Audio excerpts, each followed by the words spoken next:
विश्वरूपाय नमः, विश्वरूपाय नमः। यहाँ आए हुए सभी भाई बहनों दास की तरफ से सभी को आज गुरु पूर्णिमा दिवस पर प्यार भरा विश्वरूपाय नमः, विश्वरूपाय नमः।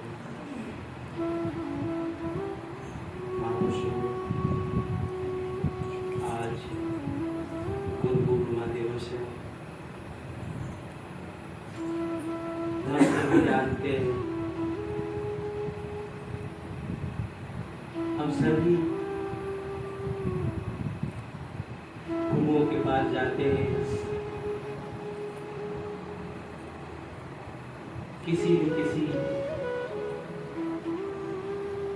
संदेह को दूर करने के लिए, क्योंकि सभी के अंदर किसी न किसी प्रकार का संदेह होता ही है। यदि संदेह न हो तो हमारी गति भी नहीं हो सकती है, क्योंकि संदेह के बगैर कोई गाड़ी चलने वाली नहीं है। हम जब संदेह करते हैं तभी विचार करते हैं और आगे बढ़ते हैं।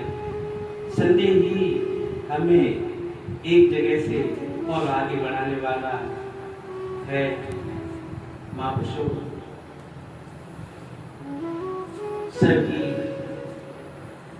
हम सभी जाते हैं, कोई धारा लेके विचार करते हैं, गुरु दरबार में जाएंगे, वहां पर हमें किसी न किसी वस्तु की प्राप्ति होगी, कोई न कोई सुख प्राप्त होगा, कोई न कोई संसार की वस्तुओं की प्राप्ति होगी, कुछ न कुछ प्राप्त होगा। चलो गुरु दरबार में चलें। महापुरुषों, जब हम वहां जाते हैं तो ठीक उल्टा हो जाता है। क्यों? कि गुरु दरबार में जो हम आसक्ति लेके जाते हैं, जो संसार की कामनाओं की पूर्ति के लिए जाते हैं, वहां पर ठीक उल्टा होता है।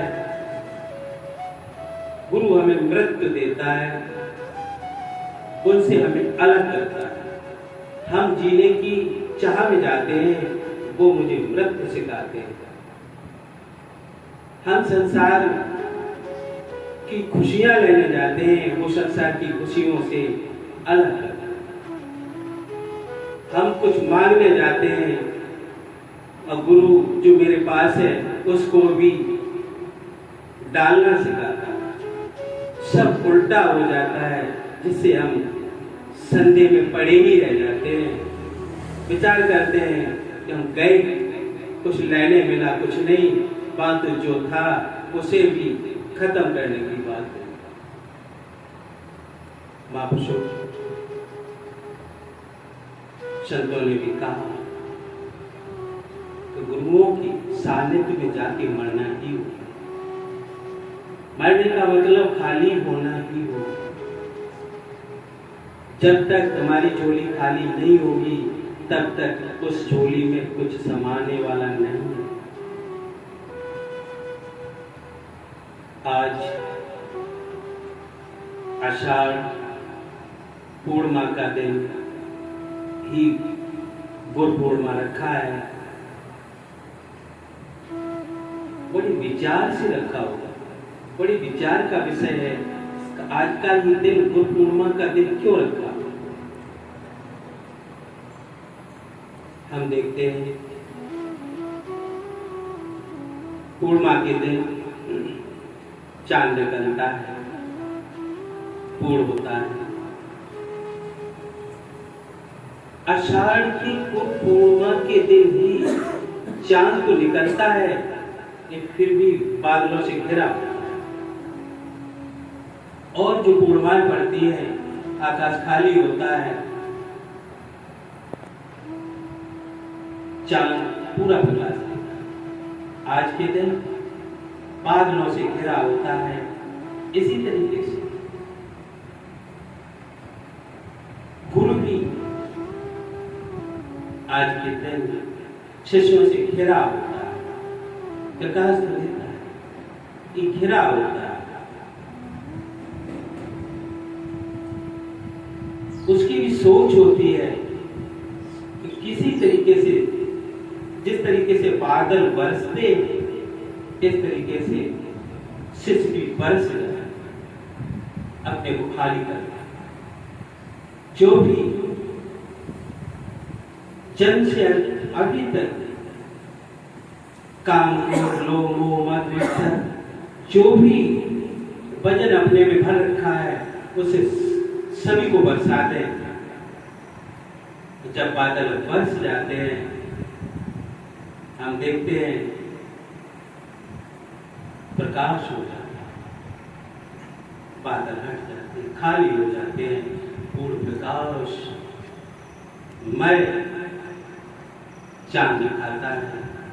और जब तक बादल भरे हुए नहीं बरसेंगे, तब तक चांद का प्रकाश पूर्ण रूप से हमें प्रतीत नहीं होगा, दिखाई नहीं दे सकता।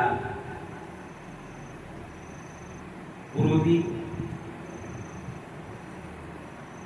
हम देखते हैं कि चांद को ही गुरु की उपमा क्यों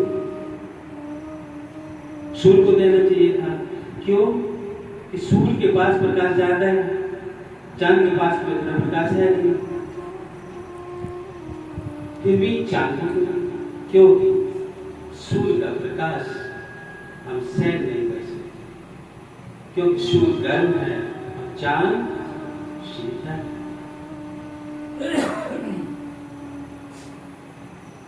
महापुरुषों, चांद में अपना कुछ नहीं, चांद में अपना कुछ नहीं होता। वो तो एक सूर्य के प्रकाश से प्रकाशित,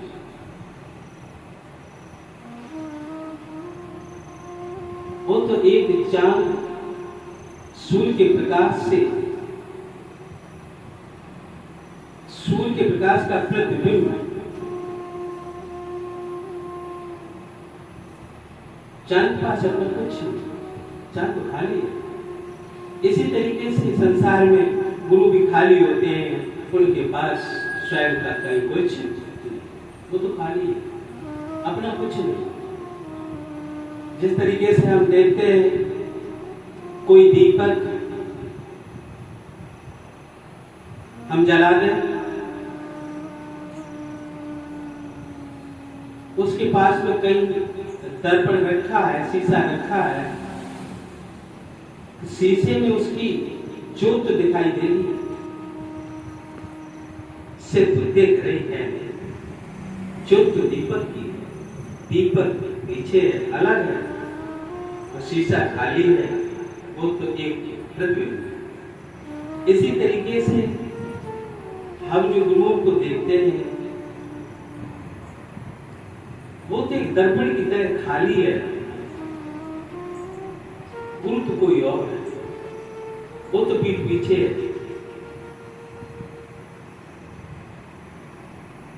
वो तो एक अंदर है, ज्ञान रूप प्रकाश है। महापुरुषों, इसी तरीके से महापुरुषों ने कहा है तो गुरु को शरीर नहीं मानना चाहिए। क्यों नहीं मानना चाहिए? कि जो ज्ञान आ रहा है वो शरीर से नहीं आ रहा है, शरीर एक मात्र माध्यम है। क्यों? शरीर और उस परम तत्व का संबंध निजी संबंध है, गहरा संबंध है। इसलिए शरीर की हम सेवा भी करते हैं। शरीरों की सेवा क्यों करते हैं? आत्मा और शरीर का बहुत गहरा संबंध है। आत्मा के बिना, परम तत्व के बिना शरीर एक क्षण नहीं रह सकता। उसका साथ छूटा शरीर गिरा। हमारा आपका मन के साथ कोई संबंध नहीं, शरीर के साथ संबंध है।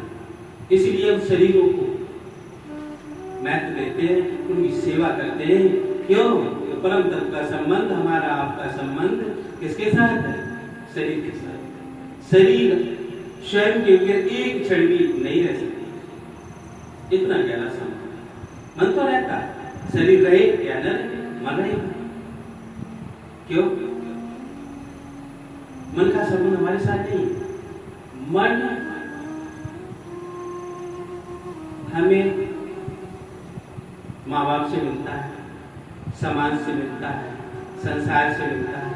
मन कहाँ से बनता है? संसार से बनता है। तो हमारा संबंध मन से नहीं, बल्कि किससे है? शरीर से। और शरीर और मन एक होने के कारण हम बंध जाते हैं। शरीर हमारे बगैर नहीं चल सकता, और मन के बगैर शरीर और मन एक जगह नहीं, सूक्ष्म शरीर, मन शरीर, स्थूल शरीर एक दूसरे के संबंध से हम बंध जाते हैं। महापुरुषों गुरु शरण से हम जब सबका हित, सबसे प्रेम, सबकी सुख की कामना करते हैं। आत्मा का संबंध शरीर से होने के कारण वो सुख, वो शांति, वो हम सबका सेवा भाव सीधा परमात्मा को ही प्राप्त होता है। इसलिए हम सब संसार माँ के सभी शरीरों को प्रेम करते हैं और उनकी सेवा भी करते हैं।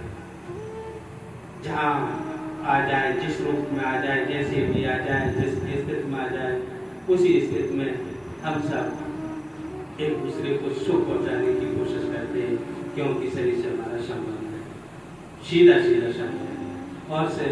और तो सब संबंध इधर उधर से है, शरीर का हमारा सीधा है, क्योंकि वो एक क्षण के लिए भी हमारे बगैर नहीं रह सकता। महापुरुषों समय की देखते हुए गुरु का भी फर्ज बनता है शिष्य की सेवा करना, और शिष्यों का भी फर्ज बनता है गुरु की सेवा करना। इसी तरीके से संसार में एक दूसरे की सेवा भाव से हम सब अपनी गति तक पहुँचते हैं, सब अपनी गति को प्राप्त कर सकते हैं। गुरु एक वो तो सर्वव्यापी होता है, सब जगह होता है। क्यों? हम घाट देखते हैं, कुआं देखते हैं, कुआं एक है, पनिहारी अनेक है, घड़ा अनेक है, पानी सब में एक है। इसी तरीके से गुरु सब में भरपूर है। सिर्फ हमें किसी शरीर के माध्यम से, जिस शरीर में अनुभव हुआ हो, उस शरीर के माध्यम से हमारा मुख जो मुड़ा हुआ है, विमुख है, मुक्ता करा दे, ये उनका काम है। और हम उन वचनों का पालन कर सके, उन पर चल सके, और हम बादल की तरह बरस सके, अपने को खाली कर दें। खाली करने के बाद हम जरूर अपनी मंजिल को पा लेंगे। ये हम सबका संबंध है। प्यार और सत्कार से कहिए विश्व पाए।